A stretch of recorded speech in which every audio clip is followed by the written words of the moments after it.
বিএনপির যারা দায়িত্বশীল, যারা নেতৃস্থানীয় আছেন, তারেক রহমান সাহেবের সাথে আমার যখন দেখা হয়েছিল তখনও আমি তার কাছে এই কথাগুলো তুলে ধরেছিলাম।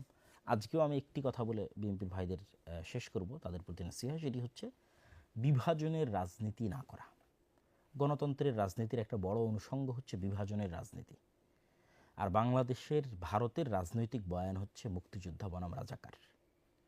অবশ্যই 47 যেমন আমাদের ইতিহাসের অন্যতম গুরুত্বপূর্ণ অংশ, 71 আমাদের ইতিহাসের অন্যতম গুরুত্বপূর্ণ অংশ, 24 আমাদের ইতিহাসের অন্যতম গুরুত্বপূর্ণ অংশ। কিন্তু এটিকে বেস বানিয়ে কারোর সাথে চিরন্তনভাবে শত্রুতা তৈরি করে রাখা, দেশেরই নাগরিকদের একটা অংশকে বৈষম্যের শিকার করা, এটা দেশকে ধ্বংস করে দেয়।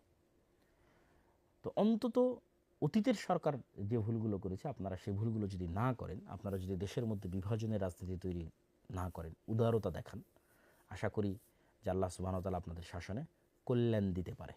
জুলম না হলে, বিভাজনের রাজনীতি তৈরি না হলে আল্লাহ সুবহানাহু ওয়া তাআলা এটির মধ্যে বরকত দিতে পারে। তো এই ছোট্ট আপনাদের জন্য পরামর্শ যে যারা আপনারা বিজয়ী হয়েছেন তারা অবশ্যই পরাজিতদের প্রতি ইনসাফ করবেন। যেটা ওসমান হাদিও বলতো যে আমি আমার শত্রুর সাথেও ইনসাফ করতে চাই। তাহলেই দেখবেন একটি উন্নত মানের চমৎকার একটি ইনসাফের বাংলাদেশ আমরা তৈরি করতে পারছি।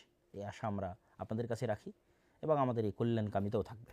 আলহামদুলিল্লাহ, আমরা ব্যক্তিগতভাবে আমরা কখনো না কোনো রাজনৈতিক দলের পক্ষে অবস্থান নিয়েছি, না কোনো রাজনৈতিক দলের বিপক্ষে অবস্থান নিয়েছি।